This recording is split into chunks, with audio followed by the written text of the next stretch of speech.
l'élévation du niveau des mers, un phénomène qui va s'amplifier, qui va croître à mesure que les températures mondiales augmentent. Les glaciers de la planète ont de quoi faire monter les eaux de 50 cm s'ils venaient à disparaître totalement. On parle en revanche, Adrien, de dizaines de mètres si les méga-glaciers et les calottes du Groenland et de l'Antarctique se liquéfiaient entièrement. Simon Rosé. Refermons ce journal en parlant de musique avec le Babel Music. C'est à Marseille. C'est un salon qui réunit des professionnels de l'industrie musicale. Reportage Olivier Roger. Les industries musicales dans le monde se portent bien si l'on en croit l'affluence dans les locaux de la friche La Belle de Mai à Marseille. Pendant 3 jours, on y débat de l'avenir des filières, des nouveaux modèles économiques, des questions de genre, de mobilité ou encore d'empreinte carbone.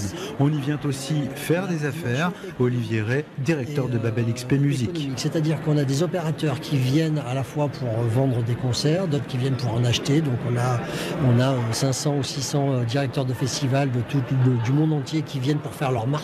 C'est littéralement un marché avec des acheteurs. La formule Babel ne laisse pas indifférents les professionnels étrangers. Ainsi, le promoteur et manager quinois Christ Kisendo s'est inspiré du forum marseillais pour lancer la version congolaise Congo Music Expo. Ce serait la première édition du 17 au 21 juin à Kinshasa. L'occasion d'accélérer la professionnalisation de la musique congolaise. Comme tout autre salon, donc il y aura des speed meetings, des ateliers, des showcases. Puis on accompagne 5 artistes qu'on aura à présenter aux professionnels qui viendront du monde entier pour voir un peu les différents talents qui existent ici au Congo. Devenu une référence depuis sa nouvelle formule lancée il y a 3 ans, Babel XP Music est désormais un modèle à suivre. Olivier Roger, Marseille, RFI.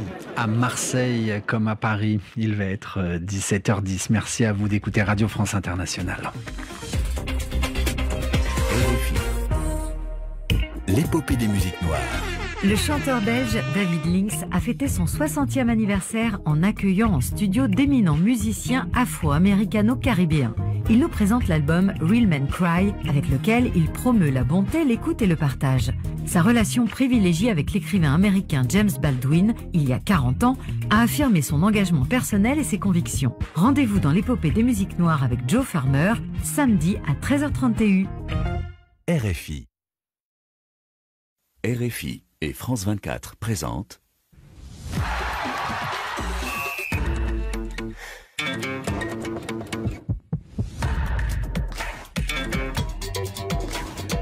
Radio Foot International. Éric Mamrut. Bonjour tout le monde, très heureux de vous retrouver pour ce nouveau numéro du Café des Sports avec aujourd'hui 4 consultants ragaillardis par le printemps tout juste arrivé sur la France.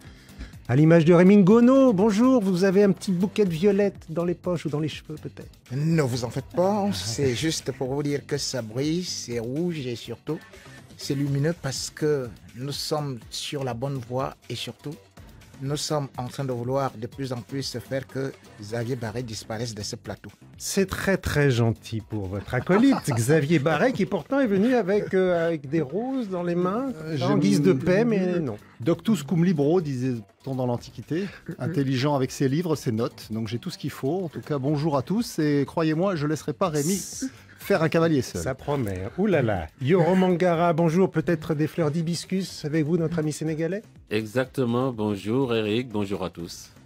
Frédéric Suto, sa coupe de printemps bien très célèbre. Le relais des auditeurs. Le relais des auditeurs, toujours votre tablette. Des fleurs d'auditeurs, on va dire. Hein, le Facebook bouquet, Live qui vient de s'ouvrir. Et un des premiers messages, il est pour vous, Eric. Hein. Ah bon? Jaffer Ondongo, en l'absence de Madame Annie, j'en profite pour écouter la voix d'or d'Éric Mamrut. C'est surtout d'apprécier ces 3 pièces. Le 3 pièces. Et puis un petit message pour Rémi aussi. Le surnom, c'est vrai qu'on n'avait pas... Rémi Gononaldo. C'est pas mal. C'est pas mal. Hein? C'est pas mal. Ah, oui. Faut reconnaître que ça sent vraiment la fin de carrière. Bon. On est parti sur des bases là. Ça va être une belle émission avec comme programme aujourd'hui bien l'équipe de France, bien sûr. Ces Bleus malmenés, martyrisés hier en Croatie en quart de finale allée de la Ligue des Nations, défaite 2-0 à Split. À l'issue d'une prestation plus que médiocre, les questions sont évidemment multiples.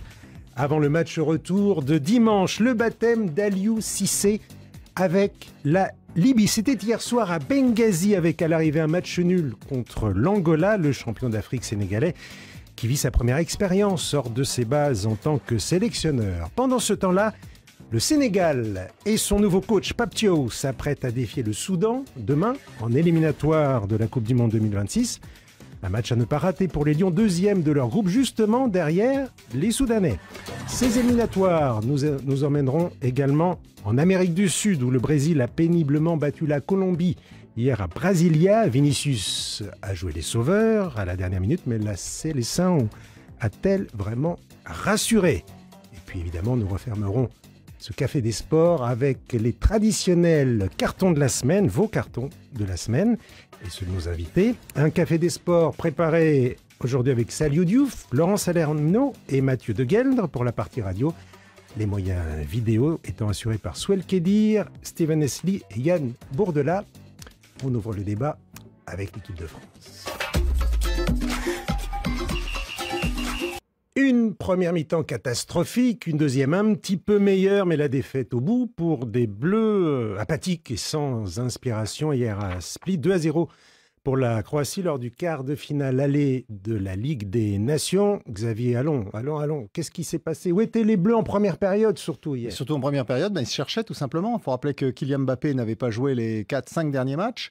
Ousmane Dembélé, ça ne vous a pas échappé, je pense que ça a échappé à personne. Depuis cet automne, a complètement transfiguré son jeu et son efficacité en jouant dans un rôle plus en pointe au Paris Saint-Germain. S'est retrouvé en meneur de jeu avec Kylian Mbappé à ses côtés, avec toujours Kolo Muani. Et il fallait qu'il y ait une entente entre ces trois-là, alors que c'est un dispositif tactique un peu nouveau.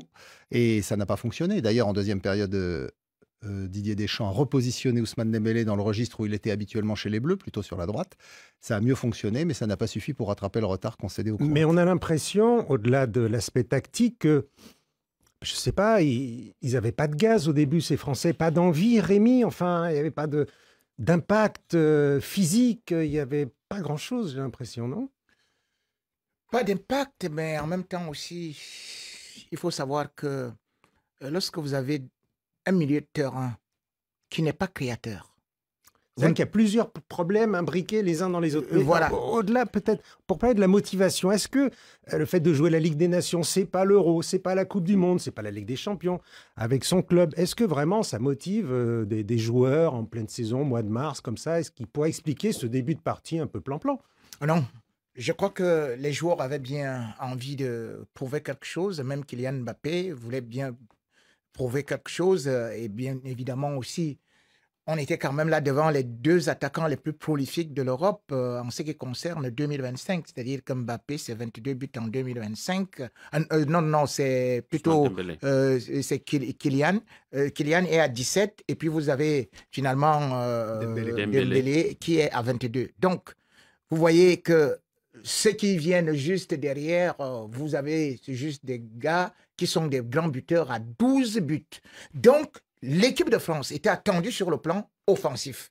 Mais il a été inoffensif. Mais il faut quand même se dire que lorsqu'on regarde les statistiques vers la fin, même comme on dit que c'est apathique, c'est 17 tirs. Oui, surtout en deuxième période. Voilà, 11 en deuxième période. 17 tirs, dont 6 cadrés. Ouais. Donc c'est pour ça que je dis que cette équipe de France, peut-être, n'a pas aussi été dans son registre. Parce qu'il faut savoir que là, l'équipe de France est généralement habituée à jouer en contre. Or, c'est l'équipe de France qui a eu 62% de possession.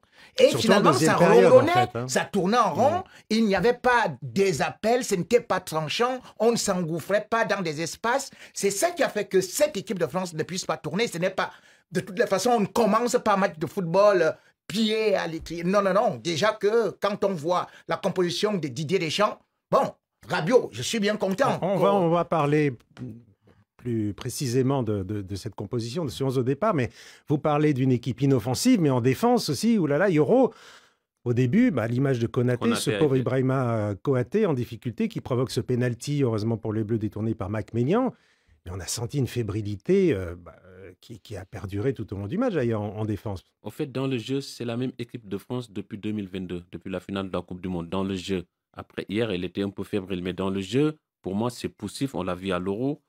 Il y a des lacunes qu'elle n'avait pas parce qu'avant, elle n'arrivait pas à produire du jeu, ça c'est vrai, mais elle ne se découvrait pas. Donc, on n'arrivait pas à toucher Mike Maignan. Mais hier, c'était là où le bas blesse. Parce que quand même, vouloir voir une équipe qui domine la France, ce n'est pas nouveau, mais qui se crée autant d'occasions, ce que la Croatie a fait en première mi-temps, c'est là où que je n'ai pas compris le jeu de l'équipe de France. Peut-être c'est parce que Deschamps est sur la fin, il va partir, ça c'est clair. Il l'a déjà annoncé. Et qu'il y a une sorte de passage de témoin entre l'ancienne génération qui n'est plus là, celle qui avait gagné, c'est les Griezmann, c'est les Giroud, aujourd'hui c'est les Barcola, c'est les Désiré Doué. Il faudra peut-être aussi du temps pour que cette équipe puisse pouvoir construire quelque chose de solide dans un an. Mais cette défense, pourtant, Saliba... C'est la même que celle qui a gagné en Italie voilà, au mois de novembre. Qu'est-ce qui s'est passé donc alors après, ça peut arriver d'avoir des coups de moins bien. On a vu que Konaté, qui a été énormément sollicité par Liverpool ces dernières semaines, avait quand même connu quelques difficultés, notamment contre le Paris Saint-Germain en Ligue des Champions. Donc Didier Deschamps, il fait le choix de reconduire cette défense qui lui avait permis de gagner en Belgique lors de la phase de groupe de cette Ligue des Nations, de gagner en Italie. Donc il y a quand même quelques références. Et donc ça ne passe pas cette fois-ci. Enfin, c'est une équipe de Croatie qui est aussi une équipe de qualité, et il peut y avoir de temps en temps des coups de moins bien. C'est pour ça que moi je fustigerai pas la défense comme vous tentez de le faire, Eric Mamrut. Moi je pense que surnager la victoire en Belgique, c'était des sursauts d'orgueil, ça allait pas si bien que ça l'automne. L'Italie s'est qualifiée. On n'était pas loin de la crise, il y a eu un 0-0 contre Israël. Depuis moi je suis assez d'accord avec Yoro, depuis le mondial et la finale contre l'Argentine, elle avance qu'à un cas, cette équipe de France. Alors, il n'y a plus de créateurs au milieu. Est-ce que le jeu est enthousiasmant? Je vous rejoins. Non, évidemment, mais lors du dernier Euro, ils vont en demi-finale. Et la marque de Deschamps, ça n'a jamais été une équipe flamboyante. Ça a été les équipes de Deschamps, joueurs, capitaines, comme les équipes de Deschamps, mis à part l'Euro 2000 peut-être, enfin sûrement, et les équipes de Deschamps, entraîneurs. Ça a rarement été des équipes qui pratiquaient un football flamboyant, mais ça a toujours été des équipes extrêmement efficaces, pragmatiques, rationnelles, cartésiennes. Et là, on se rend compte qu'effectivement, il manque la petite touche de créativité, je pense. C'est pour ça que moi, je ne fustige pas la défense, mais plutôt les insuffisances en attaque, qui étaient incarnées pendant toutes ces années Deschamps sélectionneur par Antoine Griezmann, qui a été quand même le moteur, l'inspirateur de cette équipe pendant plus de 10 ans, pendant 12 ans, et qui vient d'arrêter. Il faut rappeler qu'il avait honoré ses dernières sélections au mois de septembre dernier. Et bien maintenant, quand on regarde les compositions d'équipe, on voit que Deschamps, il essaye plein de choses. Il a essayé Olise en meneur de jeu, il a essayé Nkunku, là c'était Dembélé en meneur de jeu. On voit qu'il cherche et qu'à l'évidence, pour le moment, il n'a pas de formule très convaincante. Avant peut-être de rebondir avec Rémi, mais les téléspectateurs, les auditeurs, pour l'instant on ne parle pas des Croates, mais ils ont quand même fait un gros match. Vous parliez de la motivation au départ. Je pense qu'eux, ils étaient remontés à bloc, à domicile, à Split. La Croatie a mérité sa victoire, nous dit l'abbé Djobo, Mohamed Shogar, Modric, le Mozart des Balkans. Quel match! Et oui, il est incroyable. Il nous a encore livré une masterclass, la Modric. Ce milieu de terrain, donc Rémi avec Dembélé devant et derrière Rabiot, Guendouzi, Tchouaméni, ça vous a pas séduit? Non, pratiquement pas. Parce que lorsque vous avez franchement des débrouillards comme Rabiot, après Guendouzi, mais ils ne savent pas jouer au ballon. Ça, c'est des chasseurs. C'est des méchants quand même. Non, mais ils ne savent pas jouer. Non, soyons sérieux. Ils ne sont pas des créatifs, on va dire. Ils ne sont pas des créatifs. Mais attends, à une certaine période. Rabiot, il peut l'être. Avec le ballon, c'est un très bon joueur. S'il te plaît, vous avez Didier Deschamps, qui a quand même des joueurs qui viennent d'un Paris Saint-Germain hyper flamboyant, qui est qualifié pour les quarts de finale de la Ligue des Champions. On apprécie ces éléments-là. C'est-à-dire, vous avez les doués qui est surdoué. Vous avez Zahir qui est là. Et vous me dites que c'est Rabiot et consorts qui sont là, qui ne savent pas faire une transversale, qui sont laborieux. Or, regardez maintenant. Regardez maintenant. Est-ce qu'ils ont été même dans l'intensité? Non. Parce que tout de suite, vous parliez de Modric. Quand vous regardez que Modric a 39 ans, c'est 80 ballons touchés et surtout 6 interceptions et aussi 6 récupérations. Et vous regardez 2 duels au sol gagnés et vous vous rendez compte quand même que de l'autre côté, le milieu du terrain des Bleus n'a même pas fait la moitié de Modric. À partir de cet instant, vous dites, mais c'est pas possible. Cette équipe qui, normalement, devrait fléchir, parce que quand même, quand on essaie de regarder l'équipe de Croatie, eh bien, vous allez vous rendre compte que elle est vieille. Donc, normalement, on doit les bousculer vers les 35e, vers les 35e, 45e, 65e minutes. Ils sont déjà morts parce que, même en 2022, c'était l'équipe qui avait une moyenne d'âge de 29 ans et 360 jours. Imaginez que 3 ans après, vous vous retrouvez là avec ces vieux-là qui dominent ces jeunes-là, mais ce n'est pas possible. Moi, je crois qu'il y a le choix des hommes, comme vous dites, parce que quand même, on aurait pu incarcérer dans ce milieu de terrain un joueur un peu plus créatif, un Désiré Doué ou un autre. Désiré Doué, Olysée. Olysée est arrivé en toute fin de match. Oui, peut-être parce un peu que moi, tard. dans ce losange, j'aurais bien aimé voir Désiré Doué derrière ou Olysée derrière l'attaquant ou derrière les deux attaquants. Par contre, quand on joue en losange, c'était ça le problème hier. Il y a un problème d'abord des hommes, mais il y a un problème tactique aussi. Quand on joue en losange, souvent les côtés sont dégarnis. Et quand on a une équipe joueuse qui est très à l'aise avec le ballon, les Kovacic, les Modric, ce n'est pas quand même des joueurs qui ont des pieds carrés. Ça faisait que, comme sur les côtés, l'équipe de France était dégarnie quand ils jouent en largeur avec ce jeu de damier comme leur maillot. Ils ont fait courir cette équipe de France pendant les 45 premières minutes. Et Deschamps, la deuxième mi-temps, il était obligé de changer et de remettre Ousmane Dembélé, comme l'a dit Xavier, sur le côté. Mais je me demande si dans cette équipe de France, il y a vraiment un patron. En tout cas, un meneur, un patron. Normalement, c'est Kylian Mbappé. Ouais. Et on a vu d'ailleurs son retour alors qu'il avait été absent lors des dernières convocations. On se demandait s'il allait garder le brassard. De nouveau être capitaine. Et Didier Deschamps, j'étais à la conférence de presse la semaine dernière, il a tout de suite répondu à la question de façon très claire. Oui, Kylian Mbappé revient et il revient en tant que capitaine. Mais en même temps, il n'a pas beaucoup d'autres choix. On ne sait même pas qui est le vice-capitaine. Sur le terrain. Enfin voilà, est-ce qu'il y a quelqu'un... Alors... Quand on voit un petit peu ce qui se passe en équipe de France, il semblerait que l'animateur, un peu l'âme de cette équipe de France, c'est Marcus Thuram. Et là, il n'est pas là puisqu'il est blessé. Mais pourquoi? Parce qu'il a la sono sur l'épaule et non, oui, mais ça fait aussi partie de l'environnement. L'équipe de France, ses grands succès dans les années 80, dans les années 90-2000 et encore récemment, se sont bâtis avec des garçons aussi qui apportaient leur joie de vivre, qui apportaient de la décontraction dans le vestiaire. Des Adil Rami, Ousmane Dembélé déjà à l'époque était considéré.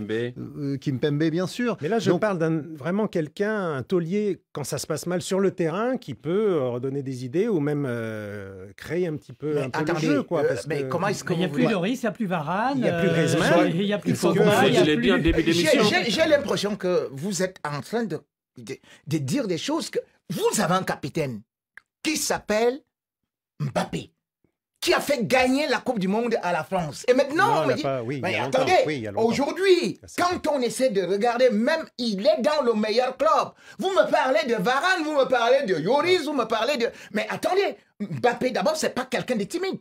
Et il faut savoir que hier, par exemple, c'est vrai qu'il a été en échec. C'est vrai que depuis un certain temps, d'ailleurs, depuis 6 matchs sans marquer, d'ailleurs, il n'a marqué que 2 buts en 13 matchs, ce qui... est une exclusivité pour lui. Mais il faut savoir que ce Kylian Mbappé-là a été moins bon et il n'avait même plus de jambes. Mais cette fois-ci, il a retrouvé les jambes. La preuve, c'est qu'on a vu ses appels. La preuve, c'est qu'il a été le plus tranchant. Et moi, je crois qu'il est en train de redevenir le vrai Kylian Mbappé. Et il y a un proverbe africain qui dit « On reconnaît le cheval sur le chemin ». Je serais presque d'accord avec Rémi Ngono. Mais pas complètement, c'est pas possible. Effectivement, Mbappé, on sait, est le leader de fait, c'est celui qui a le plus de sélections, c'est le capitaine de cette équipe. Le problème, j'ai eu encore ce sentiment hier, c'est qu'il veut trop en faire. Or, on l'a vu par exemple, il y avait un dispositif tactique qui était défini avec Ousmane Dembélé en 10, et donc Kolo Muani et Mbappé devant. Et qu'est-ce qu'il faisait Mbappé? Il décrochait tout le temps pour venir faire le jeu. Ce qu'il a pu faire d'ailleurs au Paris Saint-Germain la saison dernière par moment. Donc, parce qu'effectivement, je pense qu'il ne fuit pas ses responsabilités. C'est quelqu'un d'intelligent.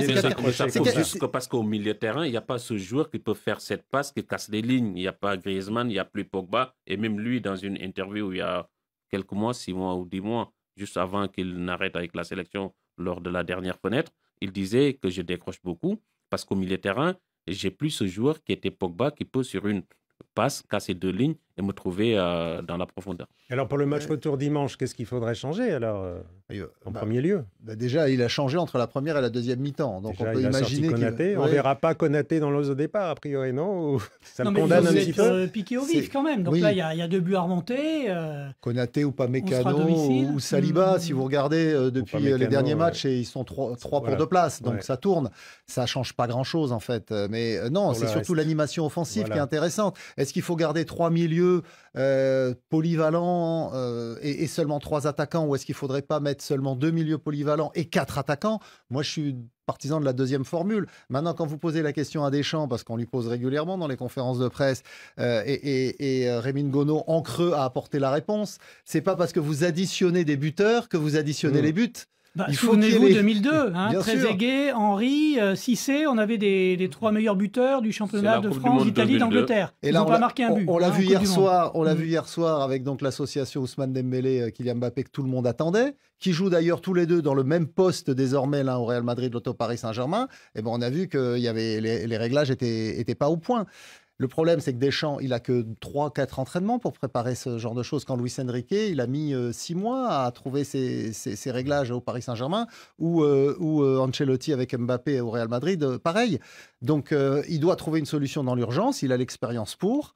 Et il va falloir effectivement qu'il trouve la bonne formule. Mais si la France est éliminée de cette Ligue des Nations, oui, certes, c'est une compétition secondaire, mais celui qui se retrouve en première ligne, c'est Didier Deschamps. Il a annoncé qu'il arrêterait après la prochaine Coupe du Monde, de 2026. Encore faut-il que les Français se qualifient. Mais là, vous verriez tous les messages qui tombent. C'est Didier Deschamps qui prend cher. Oui. Comme toujours, comme d'habitude, c'est pas très surprenant. Rémi, qu'est-ce que vous changeriez déjà pour dimanche concrètement? Certains joueurs, des remplacements ou le système, comme dit Xavier? Oui, je changerais d'abord des joueurs.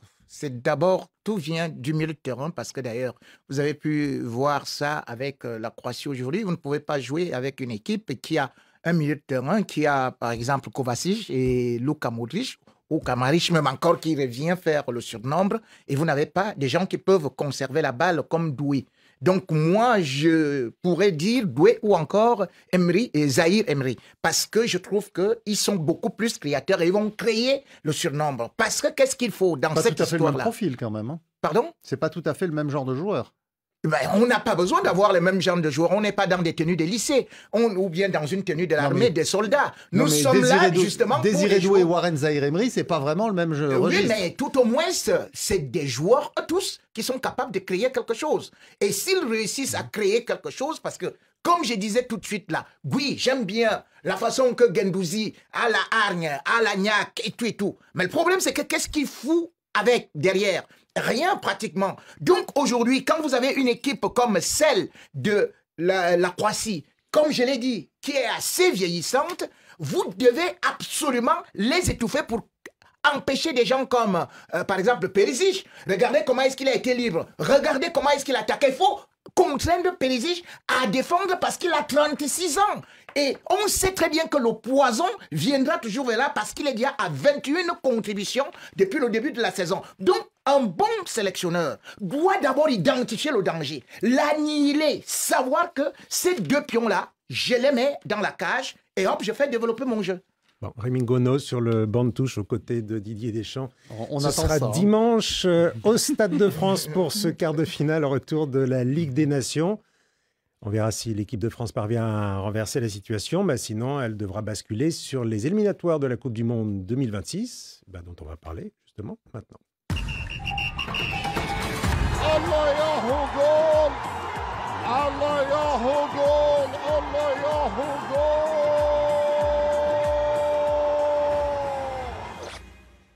Les débuts frustrants d'Aliou Cissé à la tête de la Libye. Je ne sais pas si c'est lui que l'on entendait là un petit peu gémir, mais bon, sa nouvelle équipe a mené 1-0 à Benghazi face à l'Angola hier avant de se faire rejoindre dans le temps additionnel. Score final 1 but partout, un nul qui laisse la Libye aller à la 3e place du groupe D, à 2 longueurs du leader capverdien et à 1 point du Cameroun. Yoro Mangara, vous avez vu ce match? J'ai regardé, oui. la prestation de la Libye, alors. C'était pas mal, de toute façon, c'était pas nouveau non plus dans cette faculté que les Libyens ont de ressortir de derrière très proprement avec des joueurs qu'on ne connaît pas, mais qui sont très techniques, très à l'aise avec le ballon. Ils ont mené pendant longtemps dans ce match avant de se faire égaliser dans les arrêts de jeu, je crois, à la 93e minute. Ils étaient quand même à 1 minute de la première place et à 1 minute d'une première victoire pour Aliou Cissé.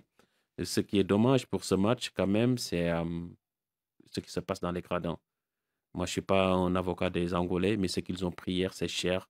Je ne comprends pas pourquoi la FIFA et la CAF laissent encore des équipes aller jouer dans ce stade. C'est toujours compliqué d'aller jouer C'est très compliqué de jouer à Benghazi.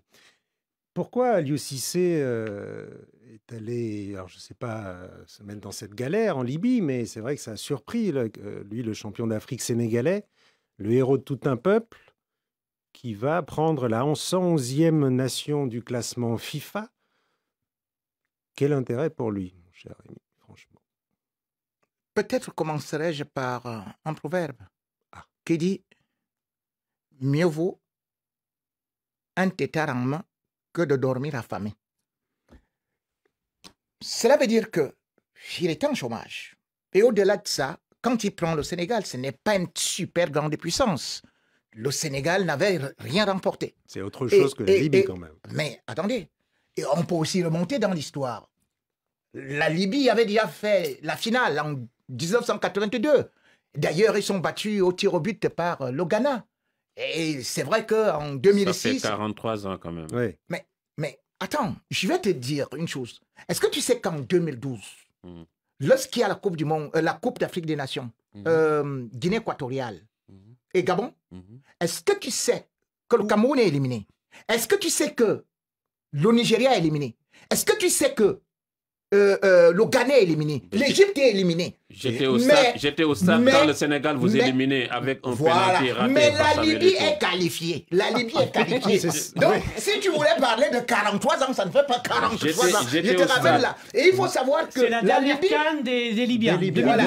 Et il faut savoir qu'il faut rappeler aux auditeurs, aux téléspectateurs que la Libye, c'est d'abord un problème politique parce qu'il y a une guerre qui sera déclenchée. On parle d'Aliou Cissé surtout. Non, donc je voulais dire que c'est pour ça, parce que vous avez voulu dire, c'est comme si c'était une équipe qui ne jouait pas au football. Non, c'est pour dire que les problèmes politiques ont fait de telle sorte que la Libye soit également absente et que certains joueurs refusent même de venir jouer après ces éléments politiques. Alors justement, pourquoi aller alors que c'est compliqué là-bas? Yoro, alors on a dit... Je crois que c'est de la meilleure des façons, comme j'ai toujours dit. Pour que Pep Guardiola nous prouve qu'il est un bon entraîneur, qu'il aille prendre une équipe moyenne. Comme ça, on voit, comme Mourinho a fait. Maintenant, on va vous juger Aliou Cissé, justement, avec un petit effectif, exactement comme aujourd'hui, on voit l'entraîneur, le sélectionneur gambien. Quand vous faites des miracles avec une petite équipe, vous avez encore beaucoup plus de notoriété. Moi, je félicite Aliou Cissé d'avoir fait ce choix-là, de pouvoir aller là-bas. Sauf que maintenant... Je suis pas sûr qu'on puisse comparer la Libye à la Gambie, justement. Non, mais la Gambie, il nous parle de Tom Sanfit qui a fait des miracles avec la Gambie et qui aujourd'hui est à la tête des Aigles du Mali. Mais la Gambie était présente ces dernières Coupes d'Afrique des Nations. Oui, mais il s'est révélé avec la Gambie. C'était nouveau. La Gambie n'avait jamais été auparavant. La Libye, comme l'a rappelé brillamment Rémi Ngono, avait été en finale de la Coupe d'Afrique des Nations en 1982. Alors, c'était chez eux, il faut le rappeler. Ils devaient l'organiser encore il y a quelques années avant que la situation de guerre en Libye. Même en 2017, c'est qui devait organiser. Bien sûr, impose de la délocaliser. C'est un pays qui a souvent eu de bons footballeurs. Il y a eu des grands sélectionneurs, enfin des gens connus en tout cas, qui sont passés sur le banc de la Libye ces dernières années. Javier Clemente, l'Espagnol, Corentin Martins, qui avait eu aussi des résultats avec la Mauritanie. Donc, Aliou Cissé débarque là sur ce banc. C'est pas, je veux dire, il tombe pas de nulle part. Il vient, il prend la suite d'entraîneurs réputés qui ont déjà essayé de relever ce défi. Maintenant, je crois que vous l'avez tous dit, c'est très compliqué en Libye actuellement à cause de la situation politique. La dernière fois, le dernier, c'était Paqueta, Paqueta qui les a amenés. Donc il y a une situation politique extrêmement compliquée. En fait, il y a deux pays dans un pays. Il faut faire une sélection avec ça. Donc ça, c'est presque ingérable et il a beaucoup de courage d'y aller. Et je pense que, et je rejoins tout à fait Rémi Ngono, si il fait rien pendant trop longtemps après son passage à la tête du Sénégal, on va l'oublier. Donc là, il tente quelque chose de difficile Et si ça ne marche pas, on ne pourra pas lui reprocher, Limite, puisqu'avant lui, exactement, voilà, avant lui, d'autres ont échoué. Aliou Cissé et la Libye, ce sera un bon mariage, nous dit Pape Bekito. Bon. Yoro, on a aussi dit que il allait un petit peu se remplir les poches parce qu'il est très bien payé là-bas, 76 000 euros par mois. Il est le deuxième technicien africain le mieux payé du continent. Ça peut jouer aussi dans la motivation, ou vraiment il veut remonter le football libyen. Non, je ne crois pas. Je crois qu'il y ait ces fautes de grive, comme on dit, on se contente de merle. Il est parti parce qu'il n'a pas. Aussi. Ouais, parce qu'il n'a pas honte. Voilà. Mais cependant, cependant, je crois que son dernier résultat m'a beaucoup déçu, contrairement à ce que notre cher ami dit. Moi, ça m'a déçu. Ça m'a déçu, pourquoi le nul contre l'Angola. Ouais. Tu dis qu'ils ont beaucoup tenu, ils n'ont pas beaucoup tenu. Ils marquent à la 73e minute. Et ça me rappelle Aliou Cissé qui ne parvenait pas à maintenir un résultat avec le Sénégal. Vous vous rappelez par exemple contre la Côte d'Ivoire, à la 85e minute, contre le Burkina Faso, 85e minute, je crois que l'autre là c'était 95e minute même aussi, et là ils prennent un but à la 93e minute. Ça fait que il y a quand même beaucoup de choses chez Aliou Cissé qu'on appelle El Tactico, mais tactiquement il s'effondre vers la gestion des fins de match. Ben justement, le tactico, on va voir ses capacités de rebond, puisque le prochain match de la Libye, ça va vous intéresser, je pense, mon cher Rémi, ça sera mardi contre le Cameroun. Le Cameroun. Qui a fait un nul à Eswatini, et les Lions indomptables seront... On a perdu ses 4 premiers matchs, mais 0-0 en Afrique du Sud face à Eswatini. Ça pourrait coûter cher à l'arrivée. Non, ne relancez pas mon... Non, ça ne va pas coûter cher. On doit passer à autre chose. En 2017, n'oubliez pas qu'on avait été dans les mêmes conditions avec Hugo Bros, un Belge. Tout va bien, On avait pris un avion, on était calé à l'aéroport pendant 4 heures de temps. On avait fait match nul. On a dit que le Cameroun, c'est fini. En 2017, finalement, on remporte la CAN. Cameroun-Libye, ce sera mardi. Avec Aliou Cissé. D'Aliou Cissé à la sélection sénégalaise, il n'y a qu'un pas. On le franchit allègrement.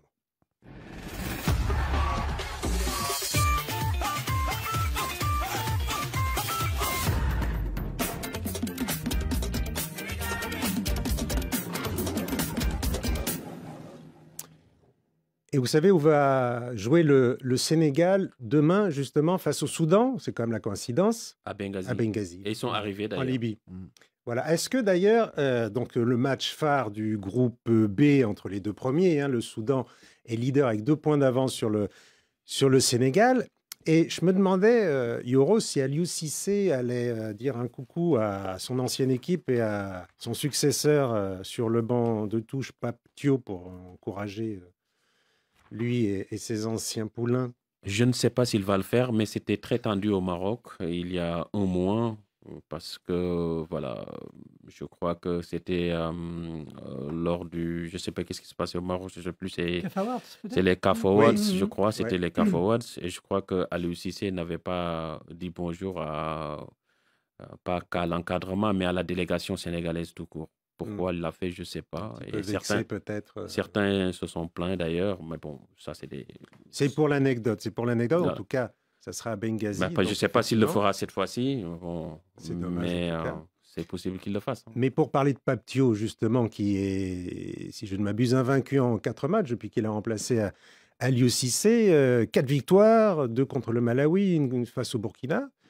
Et la dernière contre le Burundi, on peut dire que la transition s'est bien faite entre les deux sélectionneurs. En tout cas, les Lions sont entre de bonnes mains pour l'instant. On sait que le Sénégal a énormément de talent. Et on voit d'ailleurs en Ligue 1 beaucoup de jeunes joueurs sénégalais arriver avec beaucoup de qualité.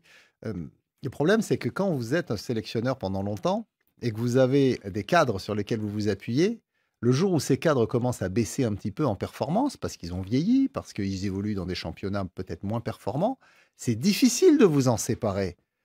Et même si les jeunes sont bons, il va falloir qu'ils soient très bons pour prendre la place de ces cadres, surtout quand ils s'appellent Sadio Mané, Kalilou Koulibaly ou Gana Gueye.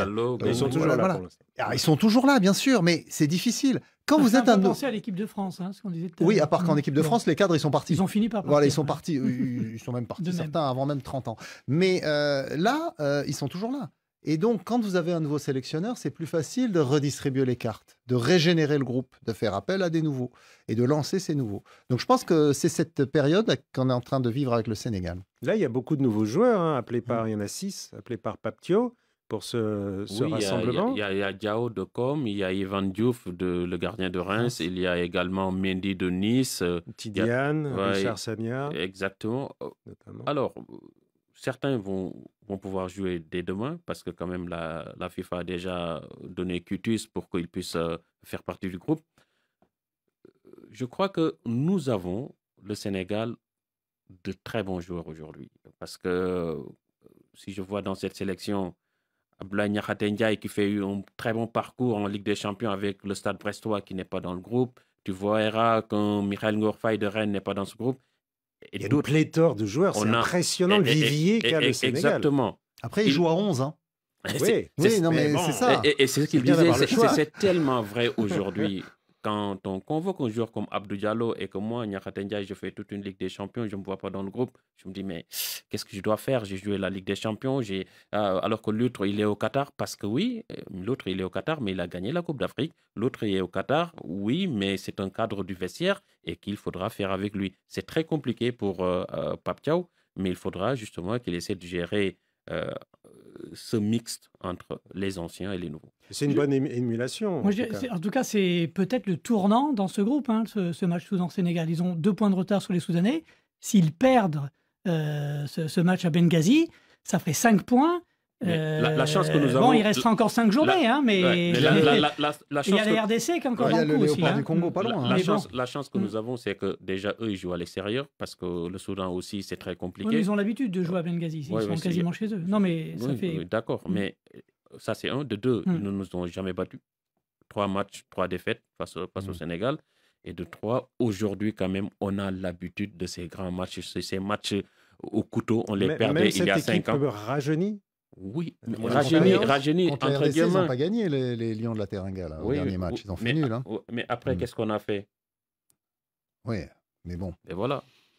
Mais il y a un élément, pour rebondir rapidement sur ce que disait Fred Suto, c'est que cette équipe soudanaise, effectivement, il y a la guerre au Soudan, mais la plupart des internationaux évoluent dans les 2 grands clubs du pays, Al-Mérique et Al-Hilal, qui disputent le championnat de Mauritanie, qui ont été invités par le président de la fédération mauritanienne, qui est aussi vice-président de la CAF, à participer au championnat. Donc ce sont des joueurs qui restent compétitifs. Ils font de très bons résultats en Afrique, parce qu'aujourd'hui, Al-Hilal fait partie de ces équipes leaders en Champions League en Afrique. Faut-il être inquiet d'un mot, Rémi, pour cette équipe sénégalaise contre cette équipe soudanaise qui, quand je regarde quand même leurs 3 derniers matchs...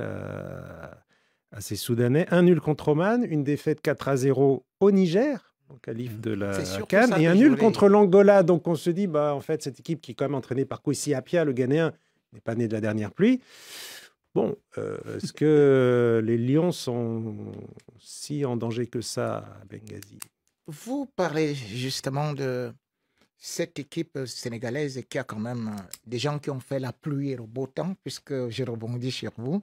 Et quand vous avez les Sadio Mané face à ces Soudanais qu'on ne connaissait pas, mais qu'on connaît déjà mieux cette fois-ci, c'était une surprise dès le départ. Mais maintenant, tout le monde a vu comment est-ce qu'ils jouent. Et c'est pour ça d'ailleurs qu'ils se font assommés, matraqués au Niger par 4-0. Donc moi, quand je vois par exemple cette équipe du Sénégal, elle a encore beaucoup de réserves. Et je regrette que beaucoup de Sénégalais et parfois la presse tente aujourd'hui de minimiser l'apport de Sadio Mané, qui est quand même un joueur, un atout très important, de même que tous ces leaders-là. Donc, je leur dis toujours que gardez au moins celui-là avec son honneur, avec tout ce qu'il a donné et qu'il est encore capable de donner. Parce qu'aujourd'hui, si on parle de Sénégal ayant eu à briller sur le plan continental, c'est grâce d'abord à cette génération. Et parce qu'il fait aussi briller Cristiano Ronaldo, on a compris, Rémi. Oui, mais non. Parce que, attendez, les autres que vous aviez, ils ont brillé où? Ils n'ont jamais brillé en Coupe d'Afrique des Nations. Donc Sadio Mané est là. Il faut que les Sénégalais apprennent le proverbe sénégalais qui dit que... Ah oui que quand s'arrête la pluie, il ne faut pas oublier son parapluie. À méditer.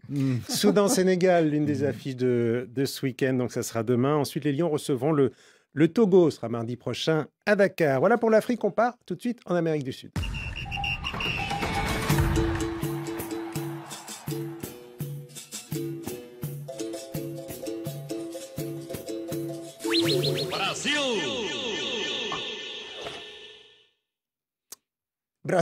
Brésil, les Vinicius a surgi à la 99e minute, un tir lointain puissant et dévié qui trompe le gardien colombien, but qui a délivré la sélection qui s'impose à l'arraché 2-1 à Brasilia face à la bande à James Rodriguez. 3 points ô combien précieux qui permettent au Brésil de seulement 5e avant cette 13e journée de remonter à la 2e place provisoire du classement. Ouf pour cette formation brésilienne qui avait grand besoin de victoire, elle qui avait déjà perdu 4 fois dans ses éliminatoires de la Coupe du Monde 2026.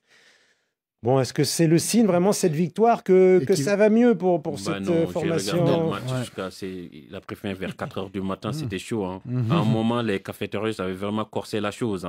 Et je crois qu'on a vu le Brésil dans les 10 minutes du temps additionnel. C'est-à-dire pour vous dire qu'ils étaient vraiment mal en point dans ce match.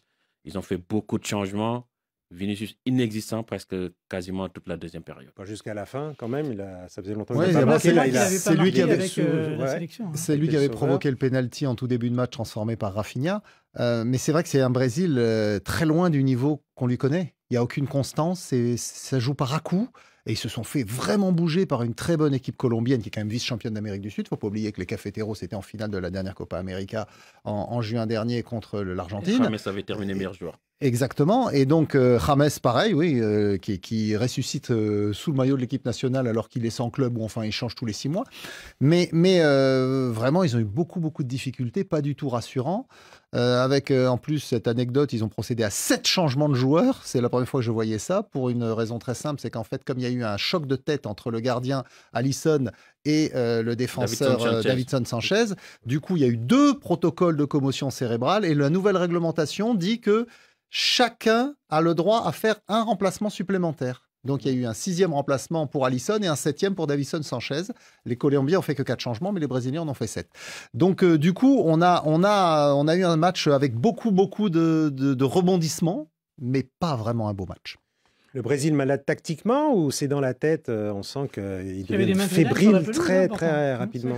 Oui, il y avait des Madrilènes et je suis surpris que lui, mon cher frère qui regardait le match à la radio. À la télé.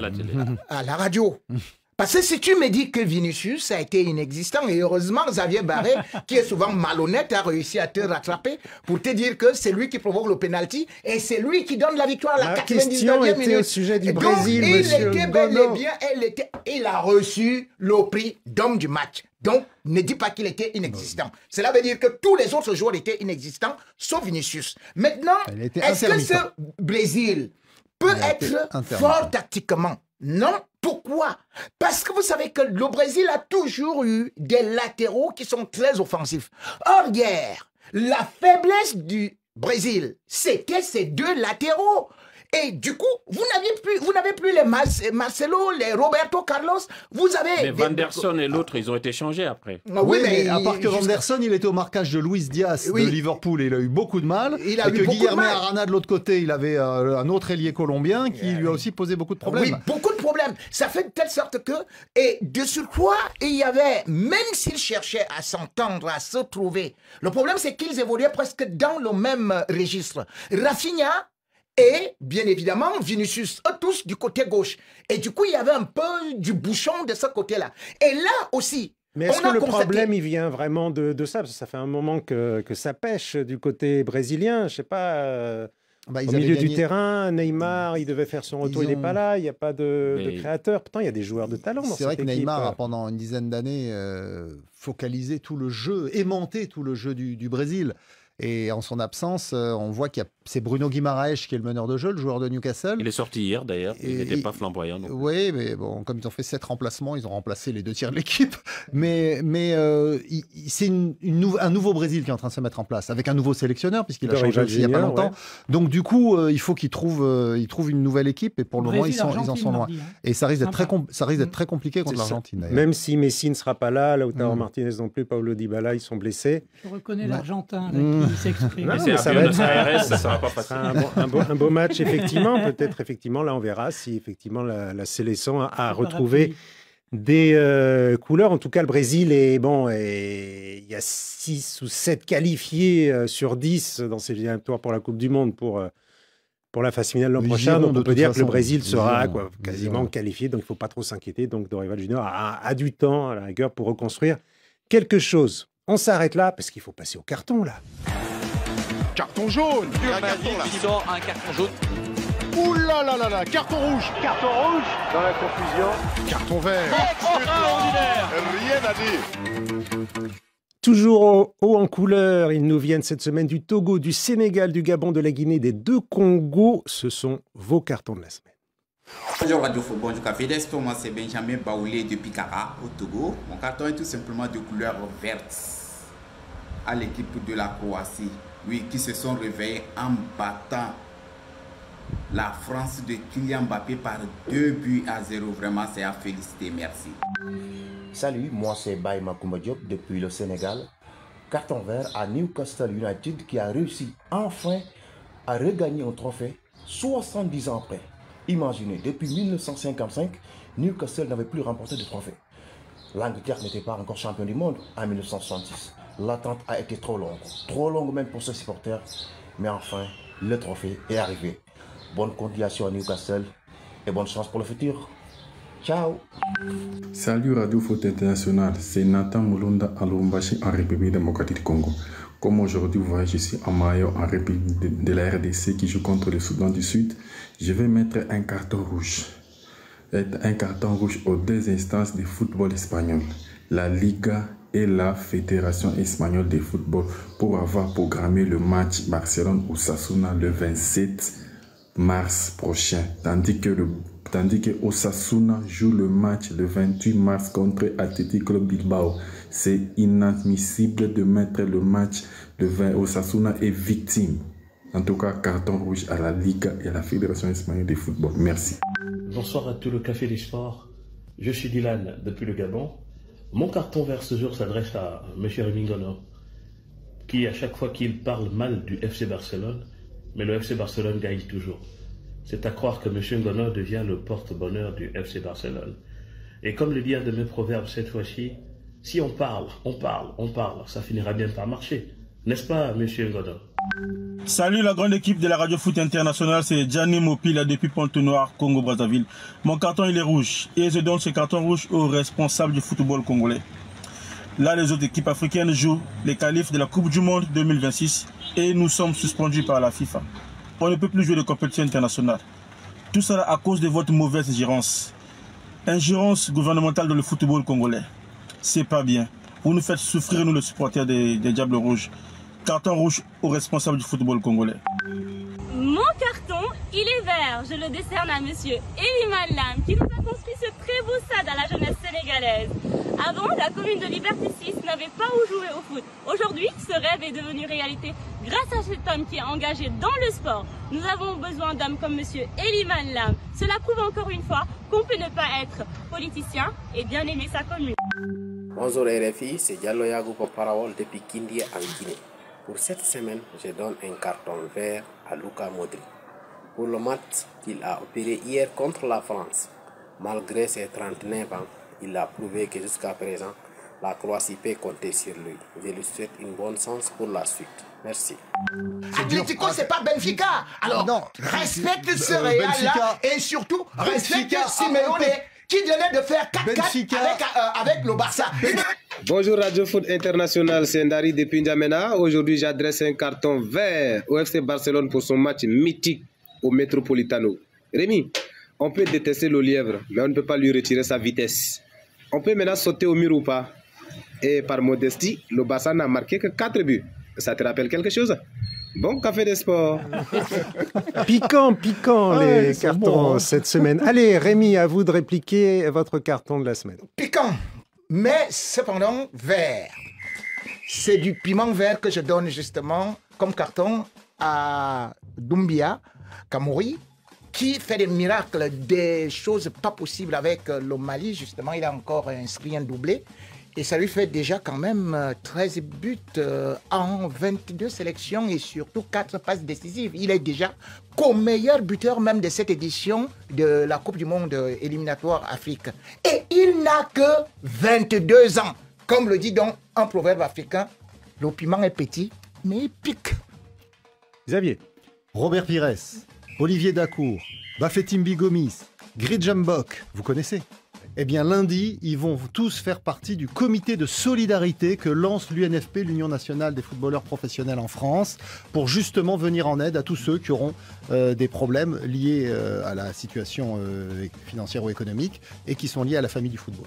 Donc bravo à l'UNFP pour lancer cette nouvelle structure, toujours pour venir en aide à ceux qui en ont besoin. La couleur de votre carton, Le vert, c'est pour le Michael Faye, défenseur du Stade Rennais, qui a été acheté cher du Barça et là qui commence à retrouver des couleurs avec Habibé sur le banc. Il n'était pas dans le groupe et là il revient. Il a fait un très bon match face au Racing Club de Lens. Frédéric? Carton vert, elle est piquante. Elle joue à l'Olympique lyonnaise, les filles de Lyon, Ligue des Championnes et le but de Tabitha Chawinga, quart de finale aller contre le Bayern. Elles ont gagné 2-0. Elle fait partie des grandes attaquantes européennes. La Malawi. Le carton vert de Radio Foot à Pierre-Olivier Guérin qui fête son anniversaire aujourd'hui, notre collègue. Très bon anniversaire, Pierrot Guérin, notre collaborateur Radio Foot Café des Sports. Voilà ce nouveau numéro printanier piquant qui s'achève. C'est un grand plaisir, messieurs. Un grand merci. On se retrouve la semaine prochaine. Portez-vous bien, à bientôt.